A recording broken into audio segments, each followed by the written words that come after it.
everyone. We'll give it another minute just for everybody to join and then we'll begin.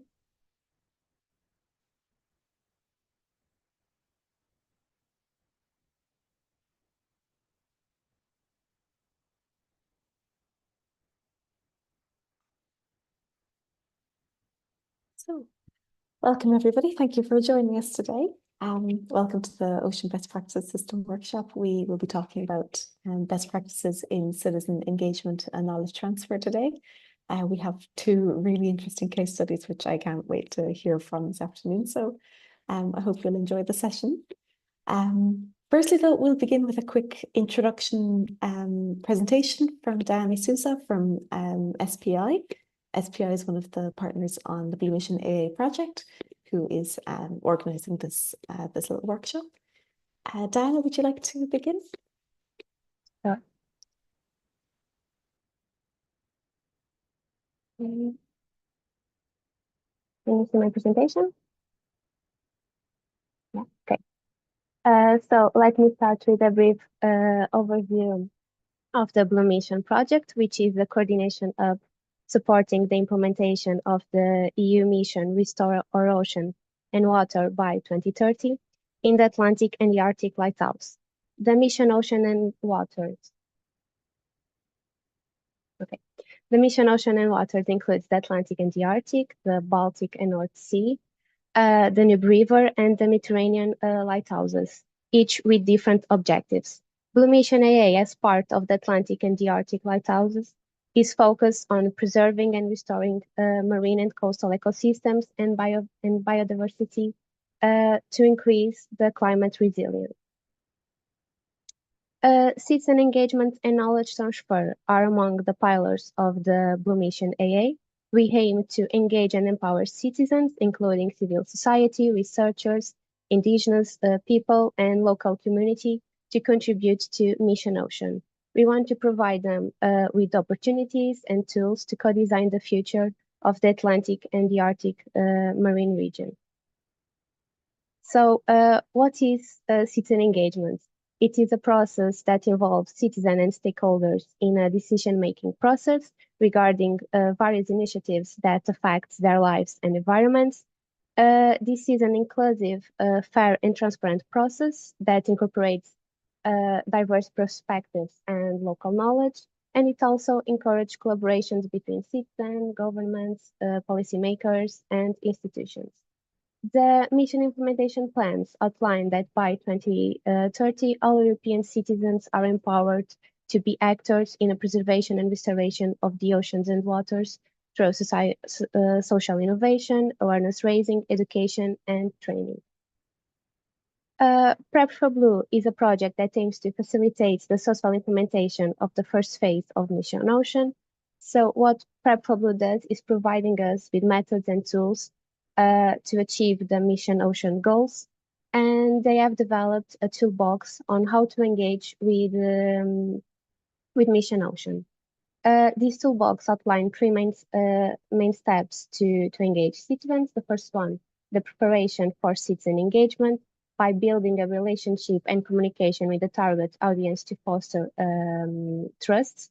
Then the implementation of citizen engagement by selecting an appropriate method for participation, such as surveys or workshops, based on the complexity of the issue and the desired involvement level. And finally, the monitoring and evaluating citizen engagement by assessing the impact and gather the participants' feedback. So there are many methods for participation in citizen engagement, since there is no one-size-fits-all solution. And that's why BlueMissionAA in our package 5 includes a deliverable called Collection of Best Practice of Knowledge Transfer and Citizen Engagement. This is a report that aims to compile best practice to increase citizen participation and ensure that existing and new knowledge outputs are implemented in the mission. This deliverable is led by my colleagues from University College Cork, and we are collecting successful case studies of 3 citizen engagement methods: citizen assembly, that are large and long-term deliberative process in which randomly selected citizens discuss specific topics, potentially leading to recommendation, referendums, or proposals. The workshops that are characterized by sessions that engage citizens with experts, allowing discussion in small groups, and surveys that are tools that enable the collection of public opinion to reflect the characteristics of a large population.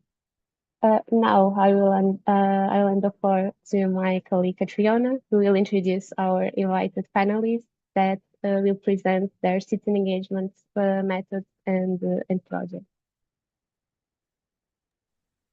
Thank you so much. So yeah, as you said, we'll be looking at two workshops today.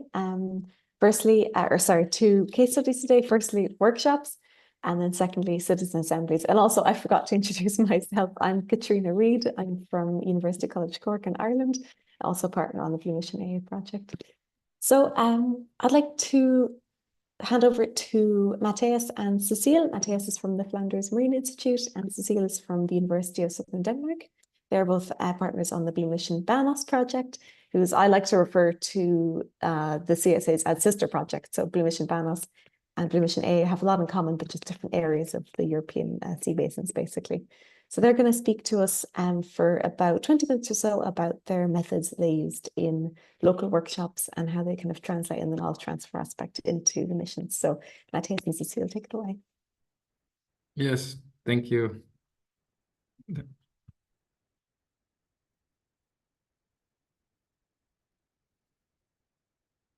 Okay, so normally you should all see my screen now. So I am Matthias Sandra. I work for the Flanders Marine Institute. I'm a marine ecologist, and well, together with Cicely from the Southern Denmark University, working on Blue Mission BaNOS and more specifically on the citizen engagement work package within Blue Mission BaNOS. So first of all, we will have a more general, give some more information on the general approach, let's say, of our citizen engagement work within the project. And then Cecilia will give you more insights on one of our specific local workshops in Denmark. So Blue Mission BaNOS, in the same way as Blue Mission AA, is one of the coordination and support actions within the Mission Ocean. And then more specifically, of course, in our project, it's for the BaNOS region, so the Baltic and North Sea region. And the, let's say, overall aim of our project is to inspire, engage, and support all relevant stakeholders in our region, and then more specifically for one of the objectives of the Mission Ocean that was dedicated to our region, which is making the blue economy carbon neutral, sustainable, and circular by 2030. In terms of citizen engagement within our project, our main objectives are, of course, to increase awareness and also facilitate stakeholder collaboration, but also, of course, citizen collaboration. We are, of course, not alone in this project. We have partners all around the Baltic and North Sea region, and specifically in the citizen engagement work package, we have cases in Belgium, Poland, and Denmark, but we also have support from other countries, of course, and partners, like, for example, Estonia. Okay, so for the general work on citizen engagement that we are doing in our project, we have two main pillars to support citizen engagement. So first of all, we are developing some practical tools.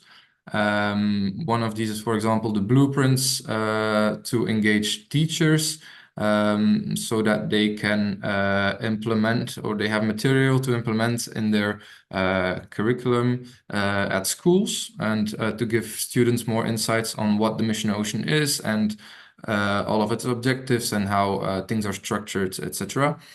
Then more general, we also have inspiring videos, which will be launched next year. And yeah, the idea, of course, is to give some more insights on the Mission Ocean and our in specific then the Banos region, what is going on here and what our objectives are, of course, and to reach out to the public in general. We also have a repository on specific ocean literacy projects, and we have local help desks. So in each country, let's say we have a national contact point where people can, of course, reach out to and ask any specific questions on the Mission Ocean and all the projects within the Mission Ocean and waters. And of course, these are reachable in each of the different languages. So these are the practical tools. And then besides that, we're also developing a roadmap. Yeah, this roadmap is actually some kind of guidelines and actions on how we can strengthen citizen engagement, not only for our project, but for all Mission Ocean projects. And we're doing this by co-designing and knowledge sharing through local and regional workshops. So a bit more on that. How do we approach this? So before we conducted or started our series of workshops, we did a mapping exercise where we had a look on the different formats of citizen engagement, what is possible, what is already happening, and we made some informative sheets. Here is an example of these sheets. So here we have a shrimp croquet festival, for example. We give some information on what budget is needed. Is it expensive? Is it cheap? What are the advantages, disadvantages, etc.? And this is actually just to inspire the people that we interact with, because in the next step, as you see in the blue rectangle, we are conducting workshops. We do actually have a series of workshops. So the project goes for 3 years, and then each year we have a local workshop preceding the regional workshop. So the local workshops, we have each year 3 local workshops, one in Belgium, one in Denmark, one in Poland.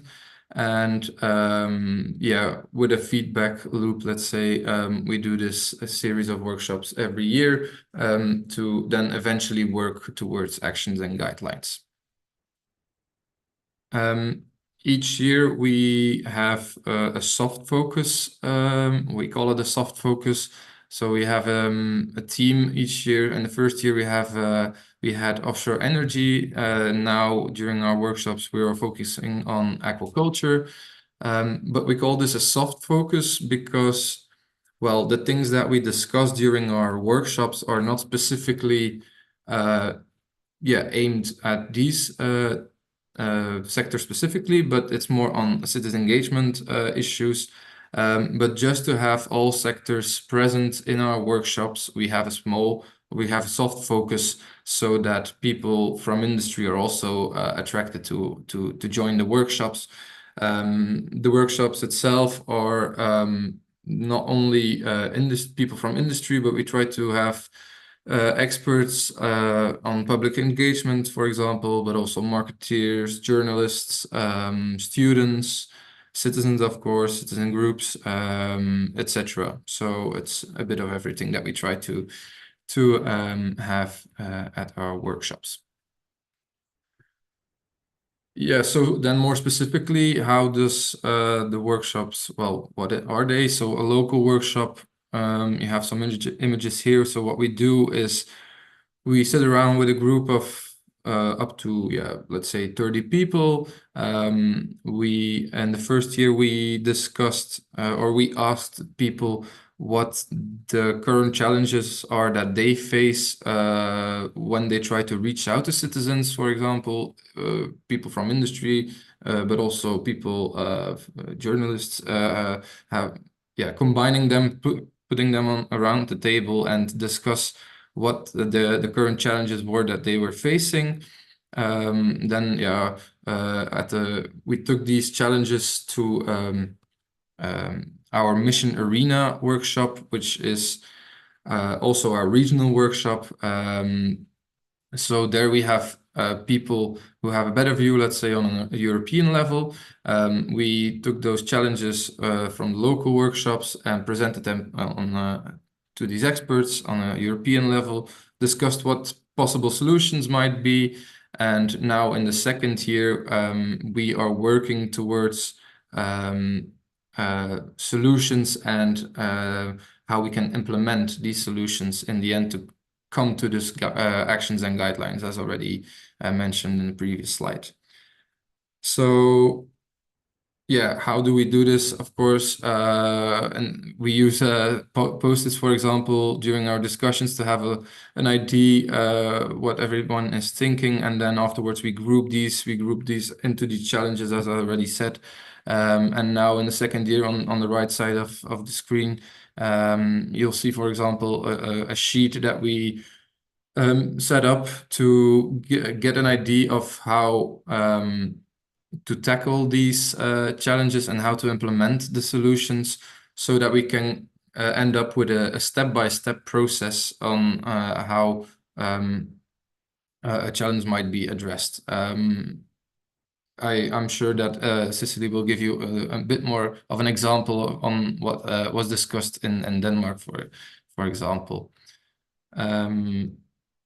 So yeah, once again, this is a bit our approach.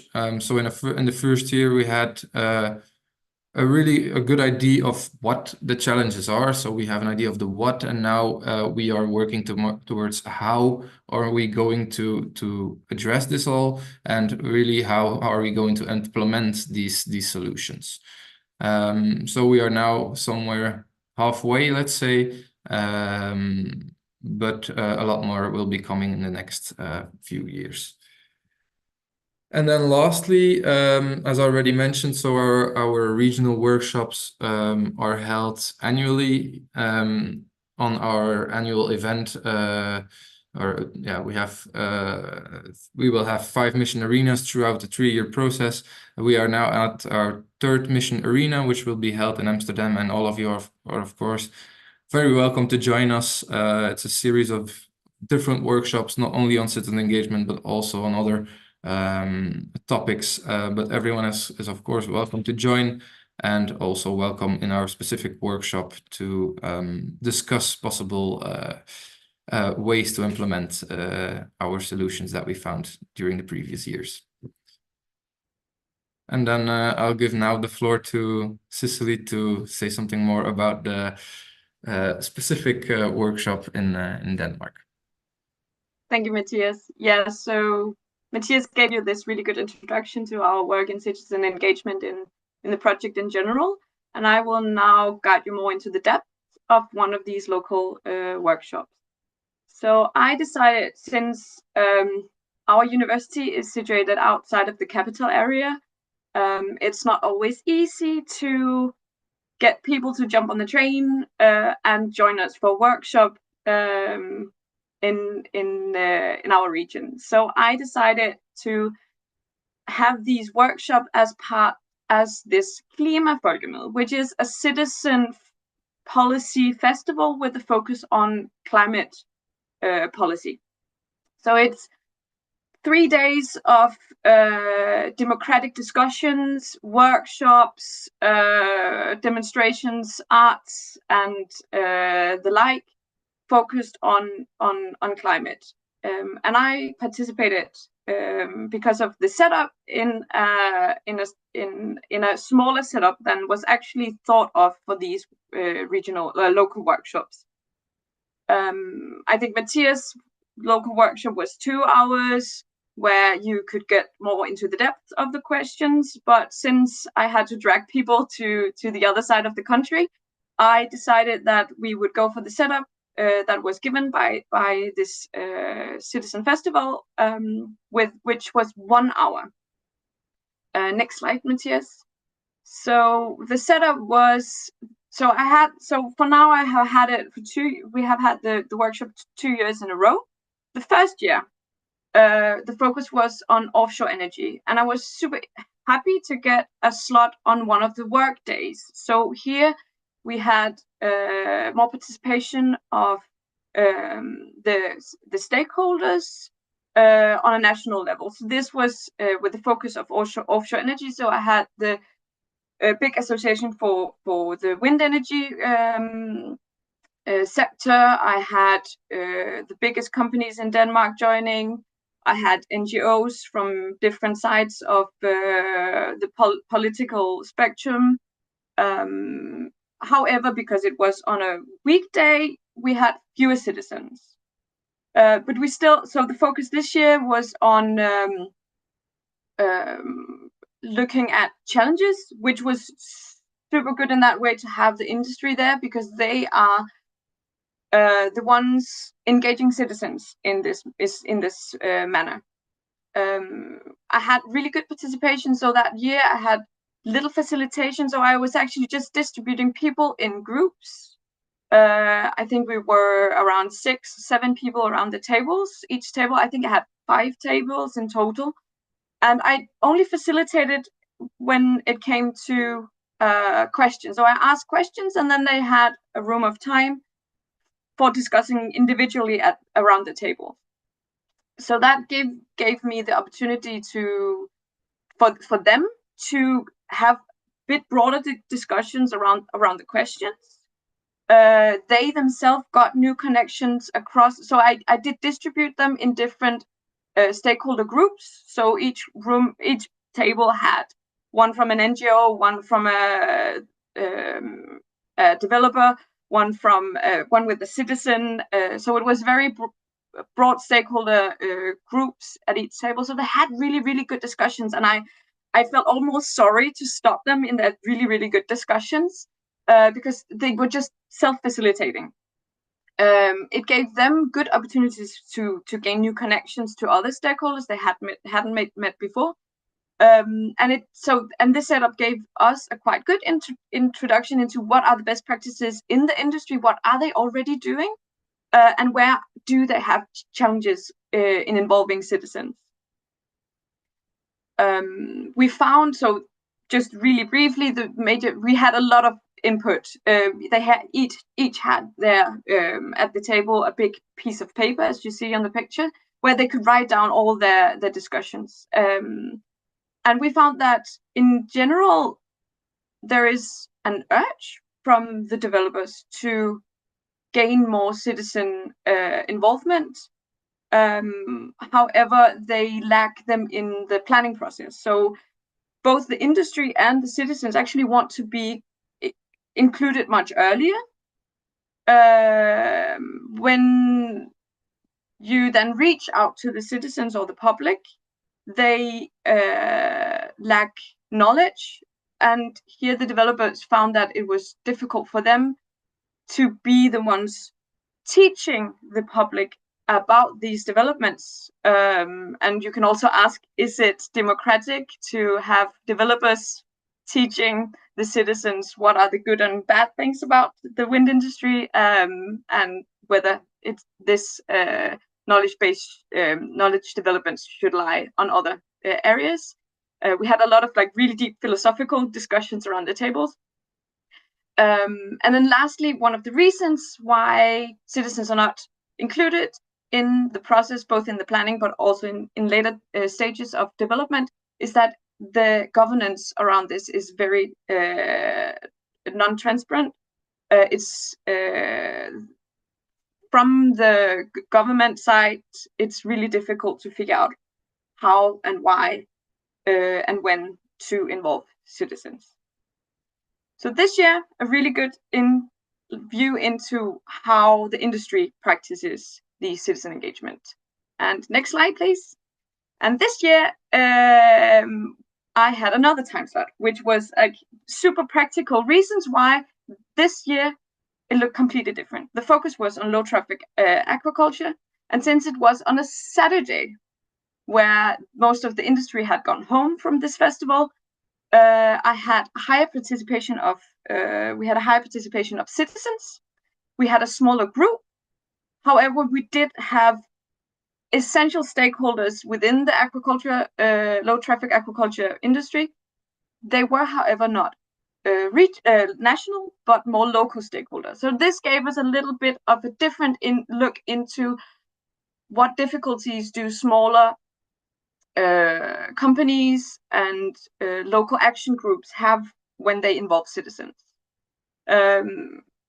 Because we were so few, I actually sat at the table and was the rapporteur myself, and had a little bit more facilitation and guiding, and I could ask, because I was sitting at the table, I could ask them more in-depth questions. So we had a deeper insight into the specific subject, and because it was the Saturday setup, we had more participation of the citizens, so I could even go into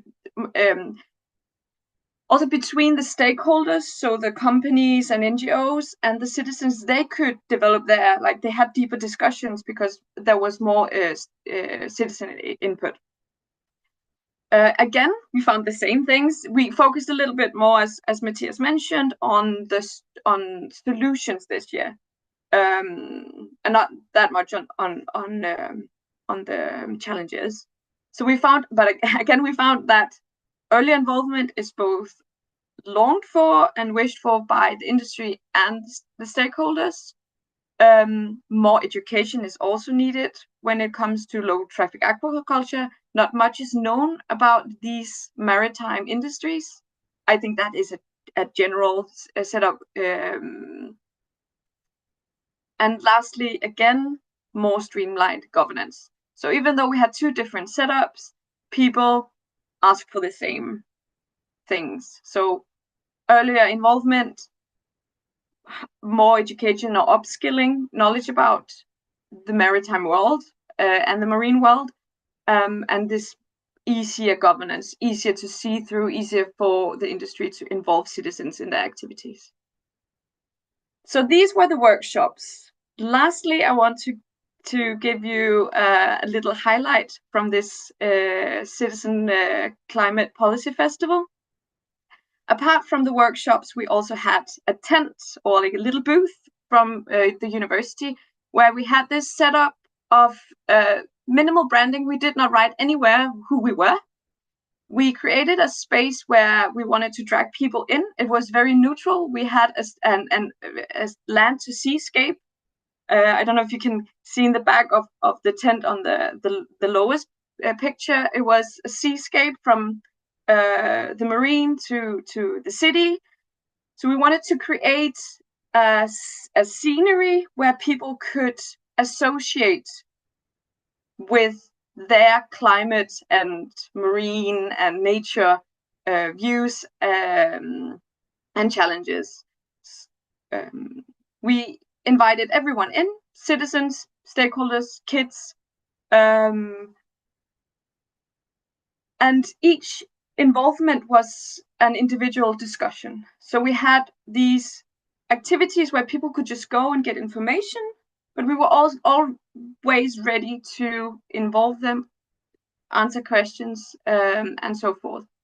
And this gave us a really unique dialogue when it comes to how our citizens engaged in these challenges we look into in the future. Especially when it comes to the marine challenges. How can citizens engage? How can they feel that they can make a difference? So this was a really, really good way of engaging with the citizens on their behalf, from their point of view. And I think a lot of people went home and were much had learned something new and had a little bit of hope that we can challenge these things together. So that was all for me. Thank you for listening. Thank you so much, both of you. That was brilliant. I think that's a really nice way to reflect on, like, it's important to meet citizens where they're at. You know, sometimes it's important to go into their communities rather than expecting them to always come to us. It's good because, you know, and that disconnect as well that a lot of people may feel from the ocean in different contexts, different countries. Sometimes we don't feel as connected or as in sync with what is happening in the ocean as perhaps we want to. And I think it's definitely important to reflect on that. And definitely the creative things that you did there as well, the use of the materials. I saw you had little recliner chairs as well, like it was like a beach. You tried to make a little beach set up in a tent. I love that. That's brilliant. Yeah, brilliant. Thank you, guys. So before moving on, I'd like to quickly remind everybody to put your questions into the Q&A box or into the chat, and we'll come up to all the questions at the end. Now, our next speakers are Diarmuid Torney and Katie Reid. Diarmuid is from Dublin City University, and Katie is from our own University College Cork. Now, at the time she was on this project, she wasn't in University College Cork, but thankfully she is now. We're delighted to have her with us. And they're going to be speaking about the Children and Young People's Assembly on Biodiversity Loss, which was a little project that ran in 2022 in Ireland. So very excited to hear more. So you guys take it away. Thanks very much, Katrina. I hope you can see my slides okay and hear me okay. I see you nodding there, Katrina. And thanks, Katrina and colleagues, very much for the invitation to talk about Ireland's Children and Young People's Assembly on Biodiversity Loss. Myself and Katie Reid are going to give the presentation. We'll be coming back and forward a bit between us. I'm going to lead off and then hand over to Katie, and then she'll hand it back to me. And so we'll hand back and forth to each other. So I'm based in Dublin City University in Ireland, and I was involved in the team that designed and ran this assembly, and I'm excited to tell you all about it.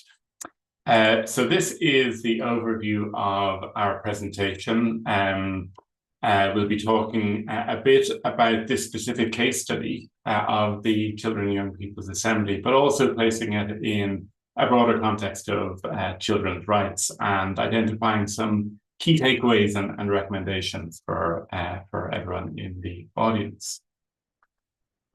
So to start off with some of the background to the Children and Young People's Assembly on biodiversity loss.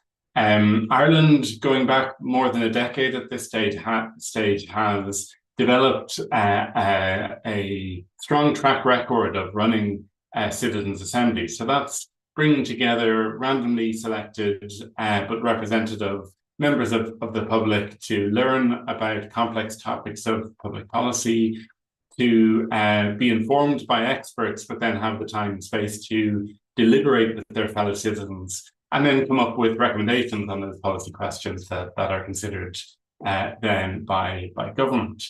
And so one of the latest examples of citizens' assemblies in Ireland was on the topic of biodiversity loss, how to protect and restore biodiversity in Ireland. But traditionally, the way that the Irish government has run citizens' assemblies is to restrict membership to the adult population. So that's people aged 18 and above. And so when it came to the topic of biodiversity loss, the department in the Irish government with responsibility for that policy area, which is the Department of Housing, Local Government and Heritage, we're very keen that the population under the age of 18, so children and young people under the age of 18, would have their chance to have their say. And so they commissioned a Children and Young People's Assembly on biodiversity loss.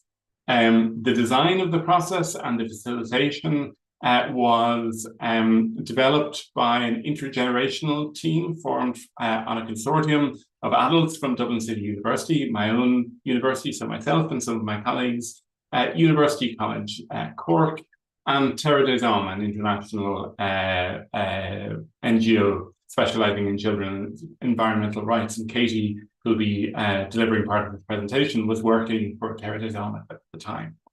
But importantly, also, we had a young advisory team of 9 children and young people who came on board at a very early stage in the design process and helped us to design the process, and then when it came to running the assembly, helped us to implement it, to run it as co-facilitators. And you can see on the right of the slide there, those 9 young advisors. So at the time, this is now 2 years ago, almost to the day, they were aged 8 to 16, but of course time doesn't stand still. So they're now aged roughly 10 to 18. And in fact, Annabelle, who you can see in the top left here, there has just recently started university. I had the opportunity to meet her and a couple of the others a few weeks ago. So the process, I'll just run through in brief detail. So we recruited the members of the assembly through what's called a process, sometimes called stratified random sampling, or sometimes also called democratic lottery. So we put out a call for expressions of interest. We got 510 expressions of interest, and we used an algorithm to randomly select 35 assembly members, but in such a way that they represented, they looked like the total population of children and young people in Ireland in terms of important demographic characteristics. So ethnicity and age and geography and urban, rural, where they lived, and gender. The assembly itself took place over 2 weekends in October 2022. So, as I said, nearly exactly 2 years ago. In fact, my Android phone keeps on showing me memories from this time 2 years ago, bringing back lots of memories of the hectic but exhilarating time during which we ran the assembly. And during the process, the children and young people learned about and deliberated on biodiversity loss through creative, participatory and nature-based activities. And Katie will say a little bit more about that in just a minute. It's important to point out that our aim was to capture all voices rather than reaching a consensus. So we didn't have something like voting on the most popular recommendations. Our aim rather was to capture everyone's views. And so they took the form of 58, what we call calls to action, which were then presented to the government minister responsible for biodiversity in Ireland. That's Minister Malcolm Noonan, who was the person who had commissioned the assembly in the first place. And the calls to action were presented in a final report, a film, and in a poster. This is what the assembly members look like. So this is most of the assembly members. Not all of them consented to have their photographs included in the final report, but this is a 2-page spread from our final report. And what you might not be able to see or sense so easily, because they all appear roughly the same size, is the age range. So the age range of the assembly was 7 to 17. So the youngest was 7 and the oldest was 17. And this is what they looked like. So with that, I'm going to hand over to Katie to talk through the next few slides. Thanks so much, Dermot. And I imagine a lot of the children are a lot taller now than what they were a couple of years ago, that's for sure. But as Dermot mentioned in the introduction, this entire process was kind of underpinned by the framework of the United Nations Convention on the Rights of the Child. And from the beginning, there was an understanding, even from the rationale, to involve children in the Citizens' Assembly on biodiversity loss, that children ultimately have the right to have their views and ideas to be heard, but also to be taken seriously in decisions that are being made on issues that affect them. And so I wanted to just draw your attention to the UNCRC here, which is the most widely ratified international treaty, with all but one country having actually signed up to the commitments here that are outlined across the 42 articles. And it's really important as well to highlight the fact that these articles all are indivisible. They're all interdependent, which means that when we were approaching this assembly, we of course were coming from particularly this Article 12, the respect for children's views, but that the entire process had to keep all of the articles in mind, so that we were also ensuring that we were upholding the holistic understanding of children's rights. And that's particularly important when we were coming to think about the methodology and the way in which we ran the assembly. And I want to highlight, if I could turn to the next slide, please, Dermot. We used a very well-known and well-loved model of child participation developed by Professor Laura Lundy, who's based at Queen's University in Belfast. And this model has been used to really kind of characterize what that Article 12 really looks like in practice. And so she articulates this in these 4 stages. So creating that space for children and young people to have their views, to be able to express their views is kind of that first step. So, but then building on that, it's really leaning into, well, what does giving that space, how do we turn that into creating opportunities for meaningful participation? So making sure that there's lots of different ways that children and young people can express themselves. And then from there, making sure that there is a genuine commitment from the audience that will be taking these views into account and giving their views due weight and ensuring that that influence is not only one that is ongoing, but also to ensure that children and young people hear back about the impact of their participation. And so we've been really ensuring that we're feeding back to the children at each stage when we know the kind of developments of what the impact of their calls to action have been. And so I mentioned that, if we're thinking about this from a children's rights-based perspective, it's really important to think about what implications this has for the process and for methods. And if we could just turn to the next slide. Dermot already mentioned that we used a real diversity of methods to enable children and young people who were of a very diverse age range to engage in the learning and deliberations. And I will say in a citizens' assembly with adults, it's quite common for the learning and deliberation phases to be quite distinctly separate. So there'll be a phase where adults are presented with evidence, and then there would be the deliberation phase. But we found that actually these phases were perhaps not so distinct and more blurred when we were working with children. And this kind of came as a result of the methods that we were using. So, for example, we would be using deliberative games that really encourage children to think about the difference of views and opinions that they shared. We'd be using art and creative activities, including a mural that we developed with the children over the course of the 2 weekends. You can see up in the right corner there, some of the children drawing on the mural there. And we also use things like role play, which can really help to capture different perspectives and to encourage children and young people to put themselves in the shoes of others that might be bringing, a nuanced perspective to the issue.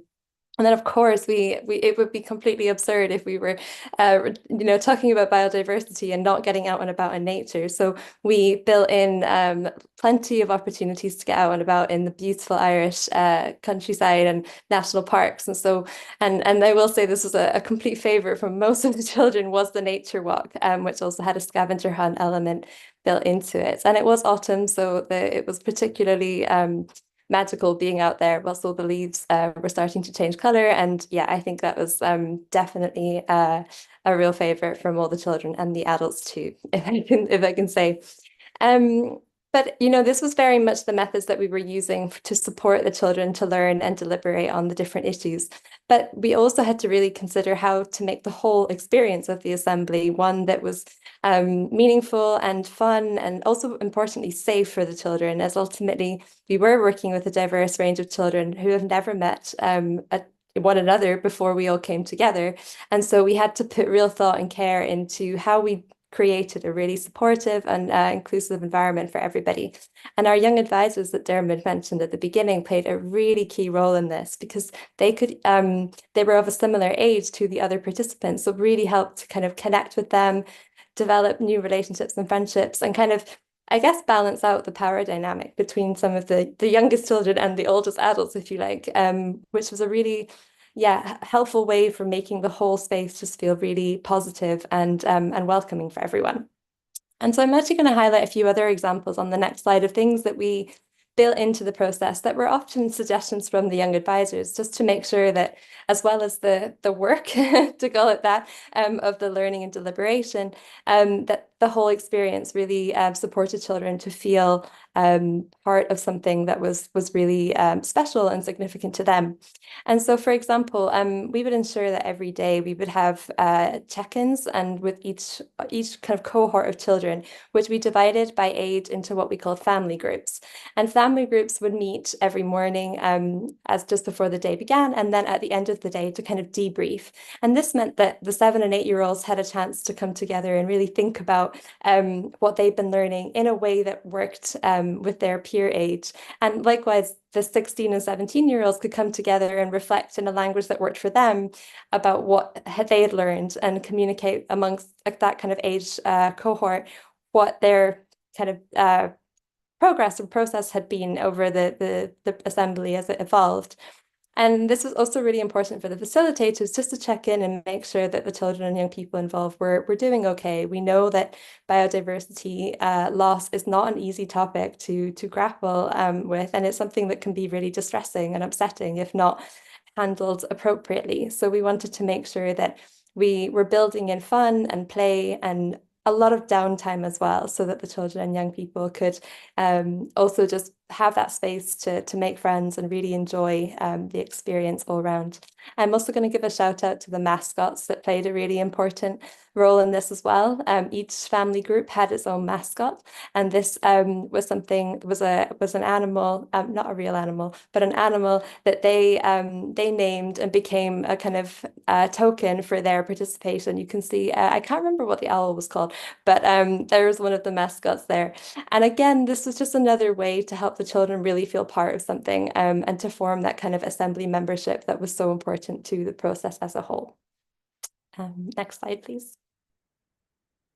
And I'll hand back over to Dermot. Thanks very much, Katie. So I'm just going to say a little bit now about the outcomes and also some of the legacy and follow-up activities that we've been involved with.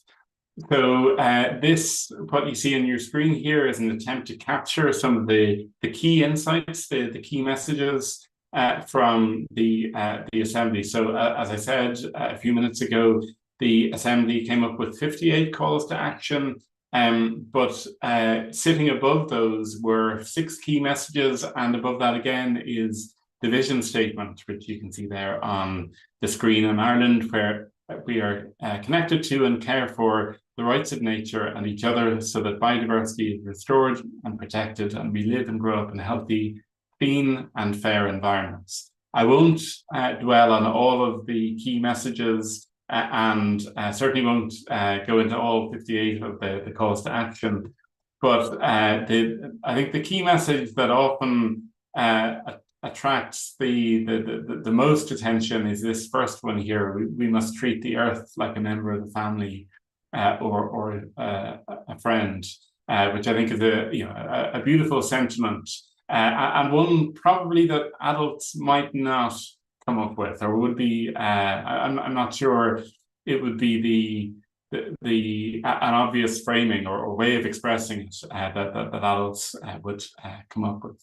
So those were the key outcomes from the assembly. But then the story didn't stop there. So we've been involved with helping the participants in the assembly to take their message to various decision makers in Ireland. So just to run through the different photos you have here, this is actually the last day of the assembly, and this man here is the minister that I referred to earlier on, Minister Malcolm Noonan, who has responsibility in the Irish government for biodiversity and nature. He joined us on the last day of the assembly to receive the recommendations, the calls to action. This is another photo of him here. Everyone's listening to someone just out of photo here. This photo up here is local government in Ireland. It was Wicklow County Council. So Wicklow is the county to the south of Dublin. And we had 2 of the assembly participants living in County Wicklow. And so they went to their local council and met with the chief executive of the council and some of the the policy officials and also some of the elected representatives.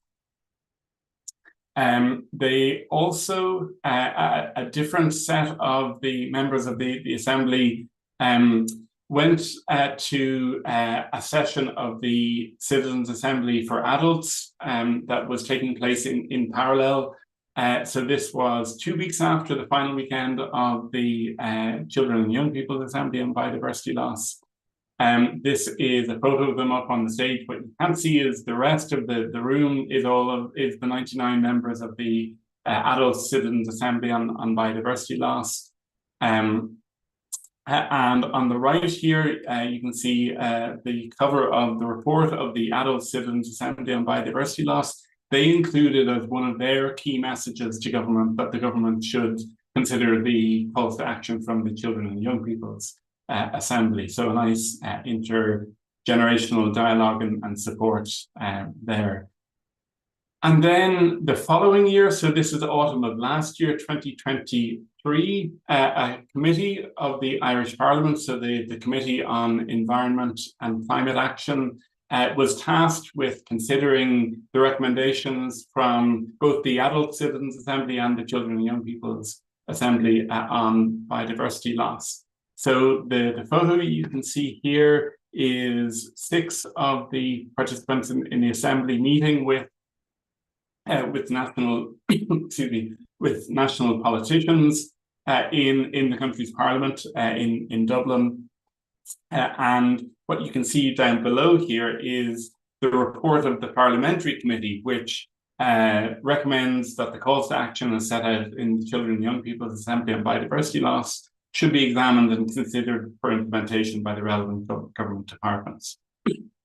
And then just to a couple more words on the legacy and impact. The work of the Assembly has been picked up in various media outlets. So these are local and national newspaper articles. There was an episode of a national podcast called Ecolution, which is produced by the national broadcaster. It's a podcast for children on environmental issues. And there was also an episode of the podcast Reasons to be Cheerful, which one of the focused on the Assembly and also the broader theme of children's participation in environmental decision making. And one of the presenters of that podcast is Ed Miliband, who is now the UK Secretary of State for net zero and climate. I'm forgetting his exact title, but it's that general portfolio. And finally, and then I'll hand back to Katie to wrap up. In January of this year, the Irish government published the latest National Biodiversity Action Plan covering the period to 2023, and it very much endorsed and called out the work of the Children and Young People's Assembly on biodiversity loss. And so what you're seeing here is one of the pages of the National Biodiversity Action Plan, where they outlined the important work that the Children and Young People's Assembly had done. And with that, I'll hand back to Katie to give some key messages and wrap up. Thanks, Dermot. And I don't know if anyone spotted that mascot there. Oh, and actually the same mascot's in this photo too. So this is one of the deer. So yeah, I'm just going to wrap up with some general, I guess, top tips and key takeaways from this process, but also, I guess, kind of ideas that could be applicable to those of you working with children and young people in slightly different contexts. And so I think this hopefully has kind of been a resounding message in this presentation, but ultimately in any participation process with children and young people, their safety and ethical and informed participation must be at the heart of these processes. So often this can be assumed to be just having that risk assessment and putting it in a folder and getting some consent forms thrown around, but actually it's so much more than that. It's really about thinking about how those relationships with the children and young people will be established and then sustained throughout that process. It's about also building relationships with their parents and carers and the other people in their lives that will be supporting them along the way too. And it's also about making it really clear to children that their participation is voluntary, and that if they change their mind or if at any point they feel like it's just not for them, that they also can withdraw, and they have the right to do so at any point. And then it's really important to remember that children and young people can be involved in lots of different ways and different initiatives. So, we've talked a little bit about how children and young people were young advisors. They were kind of co-designing and facilitating the processes. How we had participants, the assembly members, who were learning along the way and deliberating. And children and young people are also experts in their own lives. They're also peer educators. They're out and about sharing information about the things that they're already doing in their homes, schools, and communities. And there's so many other things that can get children and young people involved, such as in citizen science and co-creation projects as volunteers. And so I just, would really encourage you to think about the diversity of ways that they can be involved. And as it says here, the best place to start is really just to ask children and young people themselves, how do they want to get involved and what would work best for them? And then down here, I guess another really key thing that came out of this process is that engaging children and young people requires time. It requires resourcing, creativity, but again, that commitment to building those positive relationships and taking their views seriously. And finally, one thing that we'd also really encourage is to collaborate with practitioners and researchers and networks and organizations that have that experience of working with children and young people. You don't need to reinvent the wheel. There are people out there that know how to do this. So collaborate and really work with them instead of feeling that pressure to go it alone. And then secondly, many children and young people are actually already doing a lot in this area. They're already expressing their views and ideas on marine and environmental issues. So what can you actually learn from them already? And how can you maybe build on what they're already doing or engage with their existing platforms? And then also schools, schools can be an amazing source of collaboration. But I will caution and say, schools are really, really busy, and we have to be really respectful of their limited time and work in a way that will actually work for educators and not add to their often very, very packed workload. And that also at the same time, school's not always a positive place for children and young people. And so restricting participation to just the school environment might actually mean you're not engaging some of the more harder to reach children and young people if you're focusing just on school engagement. And I've actually put this twice. Time is crucial. And I say that twice because it does take time. And it's important to really factor that in from the beginning, just to be realistic about the amount of time and that it does take to do something like this. And but it's also really good fun. And I hope that that's come across in our presentation, that this can be a really positive learning experience for everyone involved, including adults like Dermot and myself. So thank you very much. We've got some links there, which we can also share, links to, for example, a film about the assembly resources, that podcast that we mentioned, and also some guidance about running a citizens assembly with children and young people as well that may be of use to you. Thank you very much. Thank you guys so much. That was brilliant. Well done. And I really like this whole culture and respecting the importance of children's voices, because not everybody sees how important they are and the lived experiences, and the fact they are experts in their own lived experience. And I think perhaps when, I don't know how you guys feel, but whenever I grew up, I kind of lost my connection to the ocean. It's not quite as strong as it used to be as when I was a child. So I think that there's so much, if we can bring hint citizen assembly, but for children with the ocean, I think that would be amazing. That that would be a fantastic thing to do in the future. So we have a couple of questions from the audience. I'll start there, and we have a couple prepared as well. And I was just typing while you guys were talking as well. The first question is for Cecile. What did you mean by minimal branding? I think this is in reference to the tents that you had at the Climate Policy Festival. What did you mean by minimal branding that you said there at the end? Yeah, so we wanted to create a neutral place where people didn't walk in and had already made their mind up about the setup. So we did not write anywhere who we were and where we were from.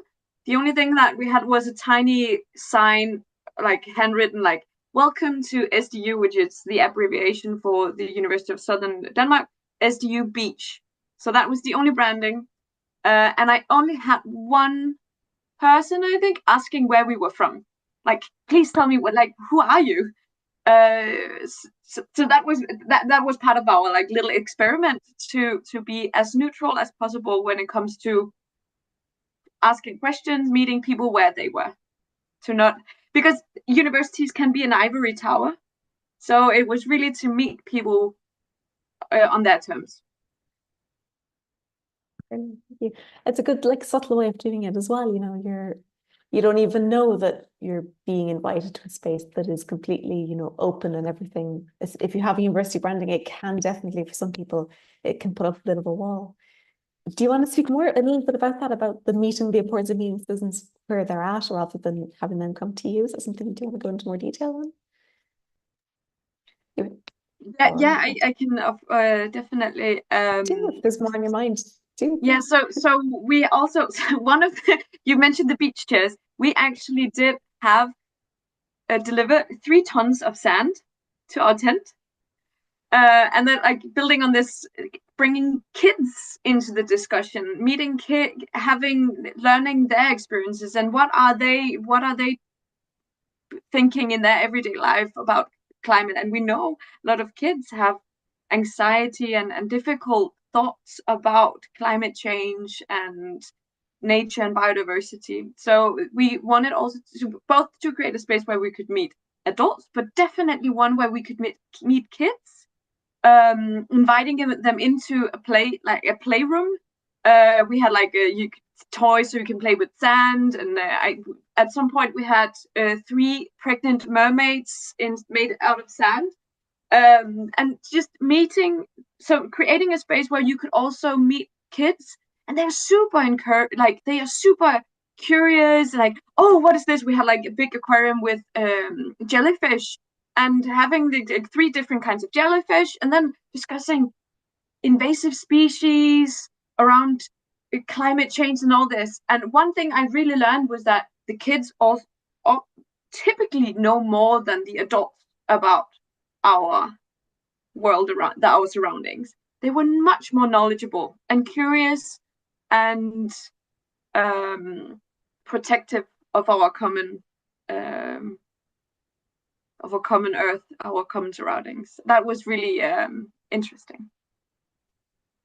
That's brilliant, and that links in quite nicely to the second question from the audience, which is which I think links into the importance of fun, and it's kind of a theme that we've been talking a little bit about in our own little research group here in UCC, is the importance of fun and making citizen engagement, child engagement interesting for the person you're engaging with, and for yourself as well, because in fairness, if you're not having fun, the other person also isn't having fun. You have to make it that way. So one thing that you mentioned, Katie, was the mascots. One of the audience members wants to know, how were the mascots used during the training sessions? Was there one mascot per child, or how did it work? There wasn't one per child. So we actually had 35 assembly members and 9 young advisors. So I think had we had one per child, it could have become just a little bit too much. But we had mascots for each of the groups. So I mentioned that the children were divided into 2 groups. One was their family group, which was by age. So the 7 and 8-year-olds were together, the 9 and 10, 11, 12, etc., up until the 17-year-olds. And then they also were in what we call theme groups. And so each of the children were divided into a different theme, which their focus was a different driver of biodiversity loss. And so they were mixed age groups. And so the mascots were with the family groups, and allowed the children to kind of take real ownership over that kind of cross-learning from what they were learning in their thematic groups. But I think the mascots I think they just really helped children and young people come together. You know, they had to develop like a name for their mascot that kind of represented their group. It was kind of that first, in fact, we actually did this before they came to the assembly. The children and young people came up with the name for their mascots online when we did a first online gathering to brief them for the process. And I think it meant that when they all came together for the first time, they had something to talk about and bond over when, you know, it was the first time they were all meeting in person. So I think it was just a tool that really helped them develop those initial relationships, and again, kind of brought a playful element into the process. Brilliant. I think it probably made it a bit more relatable as well if they had like an animal they named it and they had a connection to it. You know, perhaps that would help them bridge, you know, kind of sometimes abstract things you're talking about when you're talking about biodiversity loss with reality. It's like it's a toy, but it represents something quite real. and the use of creative materials like that, like the beach chairs, and making it real and tangible, because that's something that can sometimes get lost in fairness when we're doing these kind of discussions. So I think it was also really important for the youngest children as something to hold, you know, and we did have 7 and 8-year-olds, and we were very aware that some of the length of the day, you know, it was a long day. We were all together from almost 9 till 5, and of course we had breaks and lots of snacks and things all throughout the day, and it's still a long day. That's actually longer than the average school day. So we wanted to make sure that they knew that they could just go off and, you know, draw on the mural or have some downtime, and that was also just as important as the do time, if you like, and knowing that we could kind of cater to the very diverse range of ages in that space is very important. definitely. The next question is also for yourself and Dermot. Great presentations, thank you all.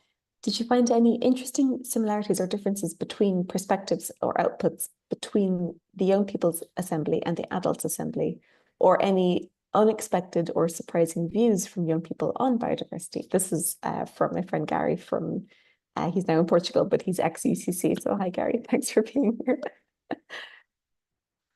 I can have a go at that, and then maybe Katie, you can come in.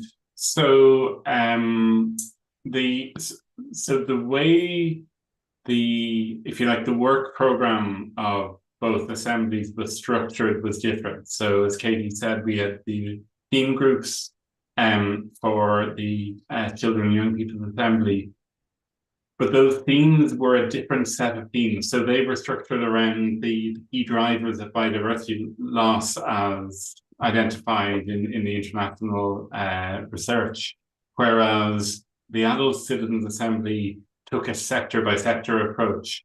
So if you like, the organizing principle for the way they worked through the different aspects of biodiversity loss was a bit different. So I think that had the effect of, you know, we're not quite comparing like with like when we put the 2 sets of recommendations together.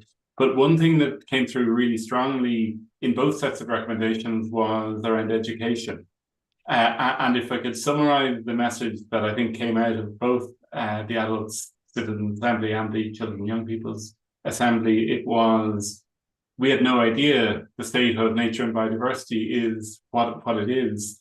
Now that we have had the opportunity to learn about it, we think the rest of the population should have the opportunity to learn as well. And it was quite striking that came through as a really strong recommendation from both processes. The other thing I would point to is the thing that I mentioned during the presentation, that that first key message from the Children and Young People's Assembly, that we should treat the earth like a member of the family or a close friend.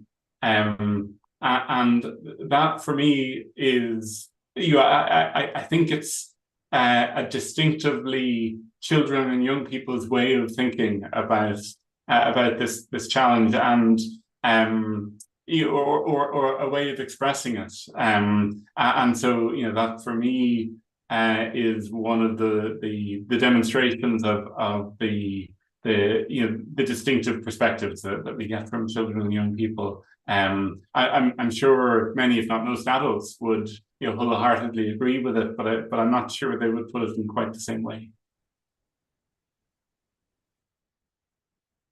Thank you. And as for any unexpected or surprising views, like, was there anything particularly strong that came through with the young people when they were, you know, learning that and talking about any particular moments that come to mind for either of you?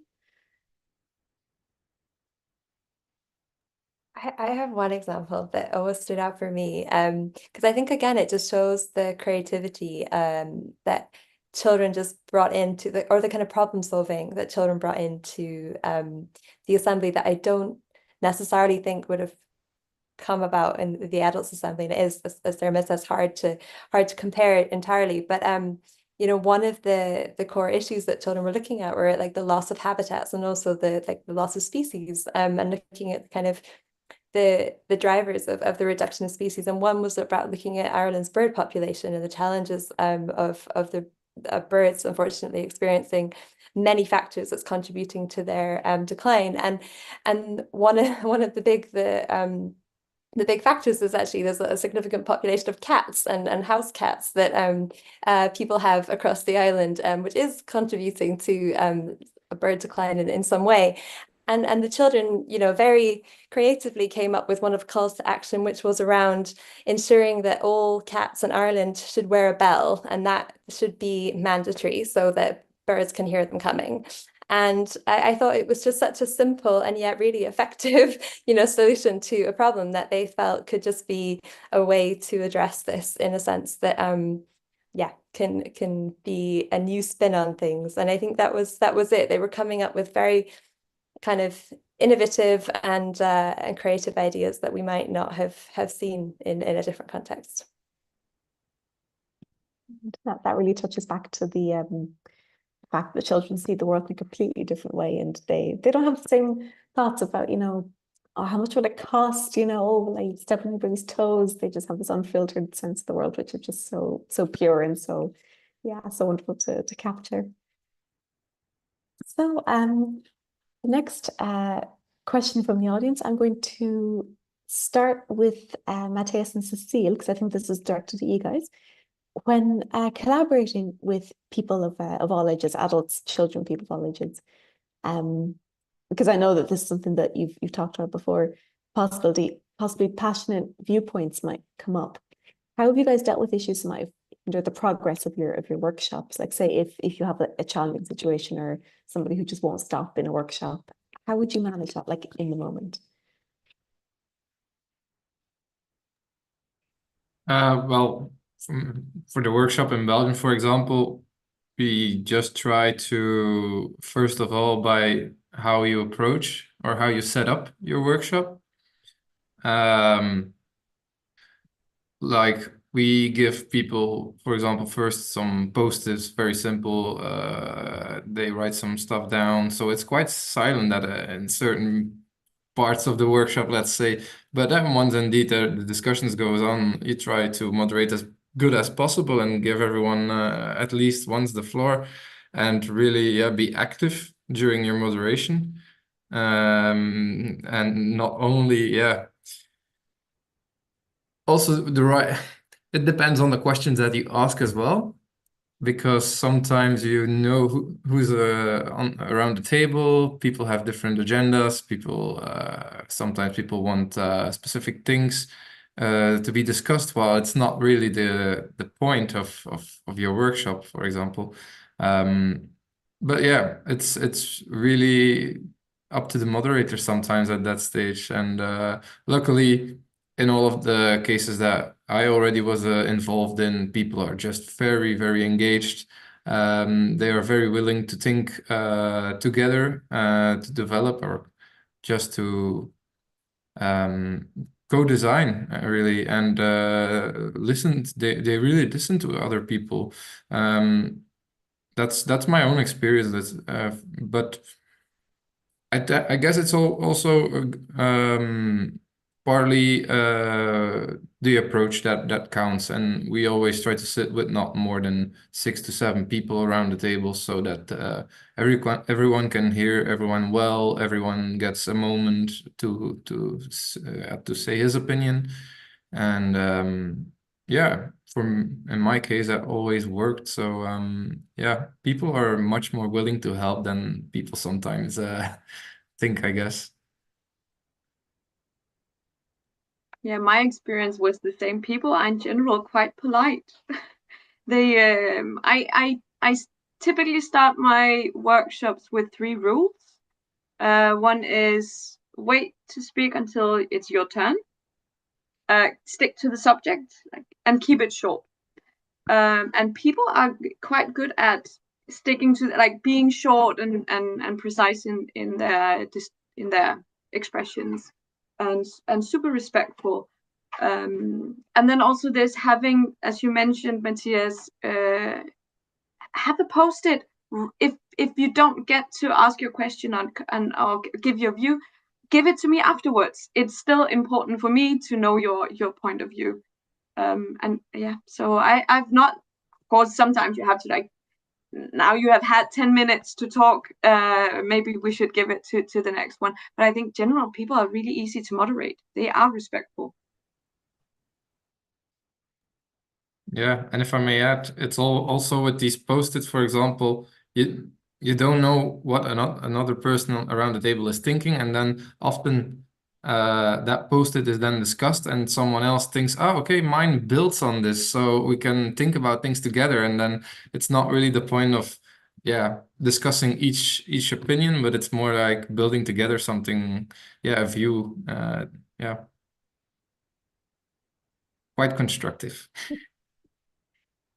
Definitely, I definitely like that approach of having a little charter at the beginning. And I think this is something that you also did in the assembly. I'm not sure, but having a little charter at the beginning of all of your engagements, like we'll be respectful, we will listen to each other. That's a really good way to just immediately, shut down any kind of possible negativity that might. But as you say, most people are generally nice, but sometimes, you have an awkward person. But so, I'd like to also talk a little bit about knowledge transfer, because that's kind of the other aspect that we're focusing on in the research that we're doing, and how the methods of capturing knowledge and also co-creating knowledge as well. So this is kind of a bit more of a broad question, and any four of you can pick it up if you would like. Would you say like anything about the different roles of facilitators and citizens in that process of co-creating knowledge, transferring knowledge from bottom up and from top down as well? Do you have any thoughts there? Best practices, top tips there?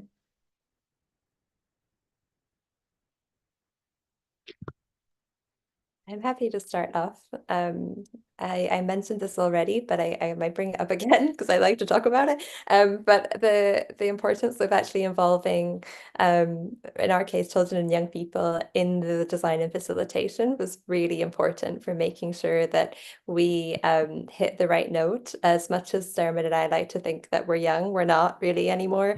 And so it was really important that we were working with children and young people to think about how we could find methods and also a facilitation style that would best suit the types of children and young people we were working with, and also to be adaptable, because this can be a risk, I think, with children and young people, but they're not a homogenous group. They have very different views and opinions, and it's, as an assembly, yes, they were an assembly, but even kind of speaking to the last question, there were differences of opinions and different backgrounds and experiences, and we had to be really sensitive to that at times, because of that. And so I think having children and young people to help guide us and work with us to hit that in the right way was really important. But I think that applies to any group. If you're wanting to engage with any group, it's really important to actually bring in ideas in the kind of design phase, as opposed to just waltzing in with a method and hoping for the best. I think, actually piloting or soundboarding these tools before can really maximize their success in when they're actually put into practice.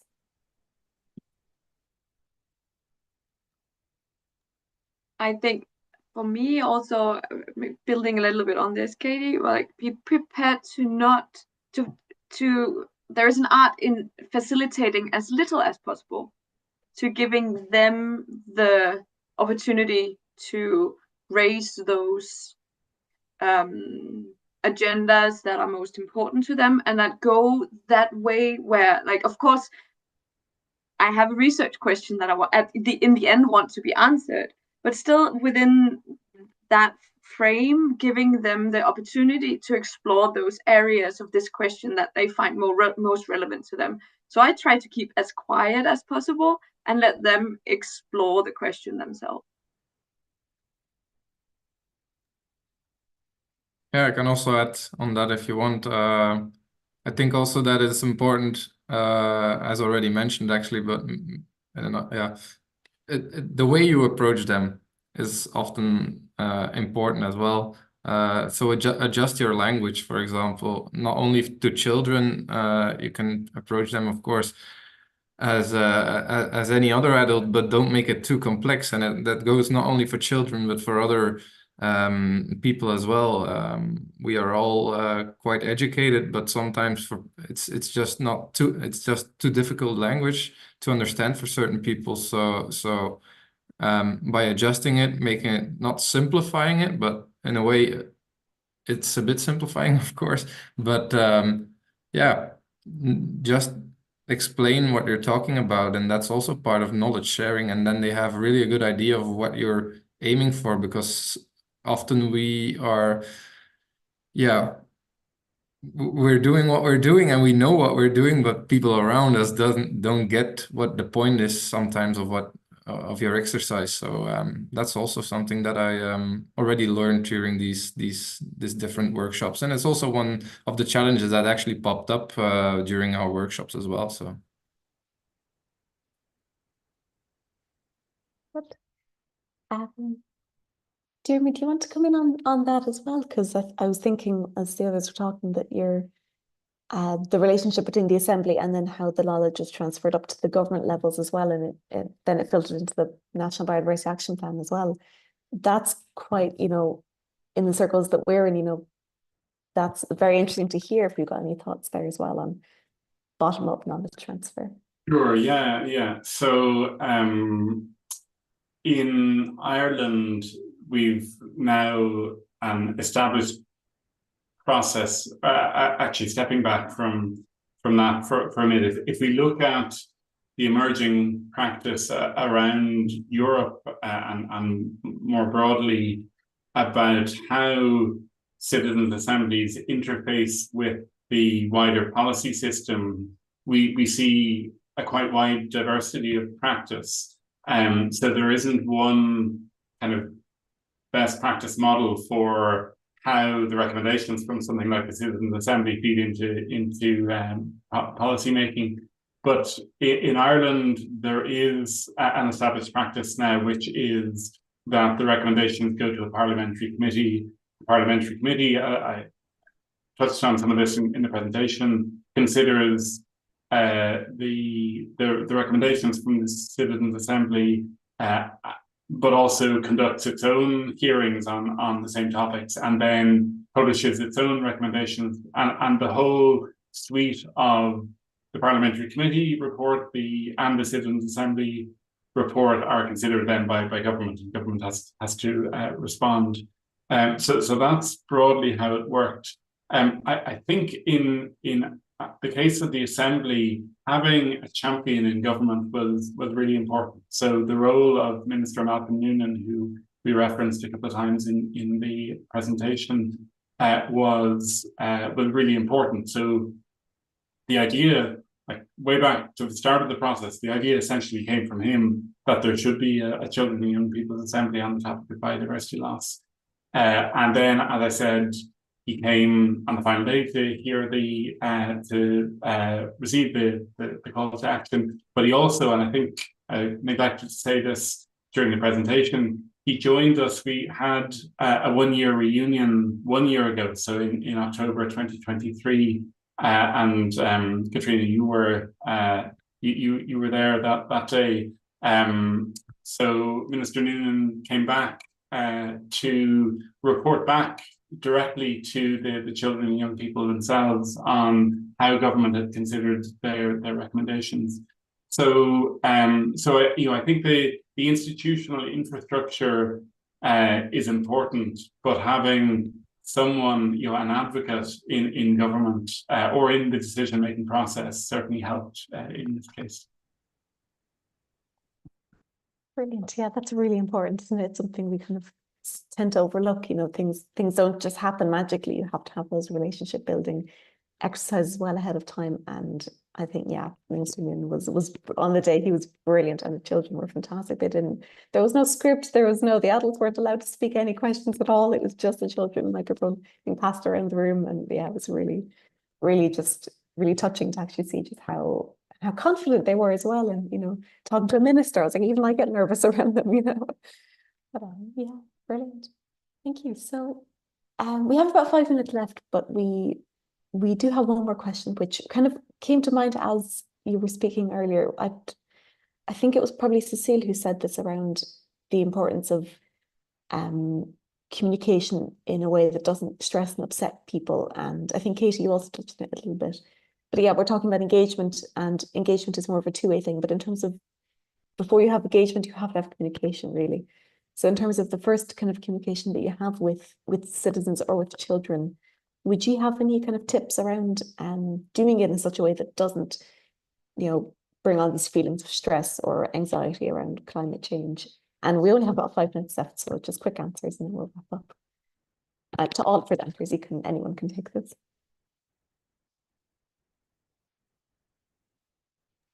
So I can just really briefly. I think one thing we really talked, especially with young, with school kids and smaller kids, was flipping their concerns and the worries to solutions.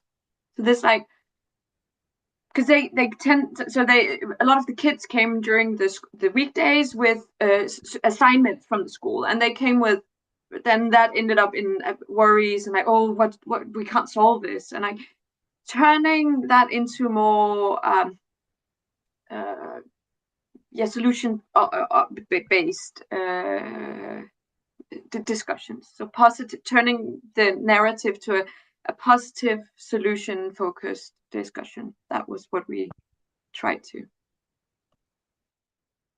Yeah, and I might just add to that as well. I think it's really important that in exactly the same way, but that we're not glossing over the reality either. And I think there can be a tendency to shy away from the issue because it's scary, and we feel that as adults. And actually, we need to support children and young people to navigate the complexity of all these feelings. And by presenting information in a way that, as Sil said there, is hopeful and grounded in solutions, then that can help strike that balance. But there is, and I know this is something that in other work I'm involved in, that we hear a lot from parents and carers being really worried when children bring it up at home and they say, I just don't know what to say, or if they've seen it on the news and are coming home and talking about it. And it's quite interesting because we have a bit of an interesting situation where a lot of children and young people are learning about this at school, going home, but their parents and carers don't know about the issue because they never had this education at school. And so I think the more support we can provide to parents and carers and other adults that are in children and young people's lives to also have these conversations is really important, because it will help to leave children and young people feeling empowered and part of the solution, which we know from the amazing work that children are doing all over the world in terms of standing up for their rights, protesting, striking from school, that they want to be part of the solution. They've made that really clear. And so I think we all have a responsibility as adults to help them feel supported in doing so. I think you're so right, Katie, this acknowledging those feelings, not just dismissing them and giving them a solution, like acknowledging, I do understand why you feel this way.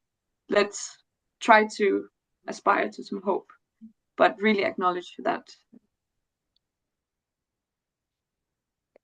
Okay. Brilliant. Thank you, guys. Well, we've only got a couple of minutes left. I could let this discussion go on for days. It's so interesting. I don't want to cut it off, but we've only got 2 minutes. Would you like to have a quick few seconds each to kind of wrap up and say any final few last top tips in citizen engagement that came to mind as we were talking?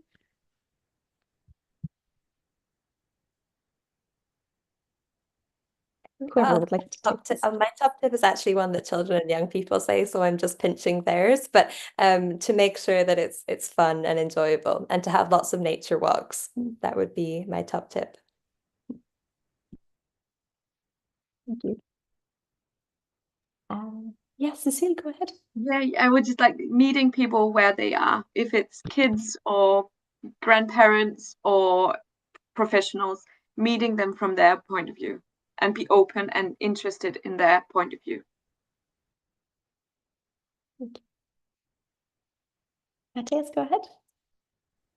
Yeah, building on that as well, just listen to what people have to say indeed, and take it into account, not always thinking about your own exercise that you wanna conduct, but just listen to what people have to say. Matthias, would you get the final word? No pressure. Hard to top all of that. I guess I would come back to what Katie was saying about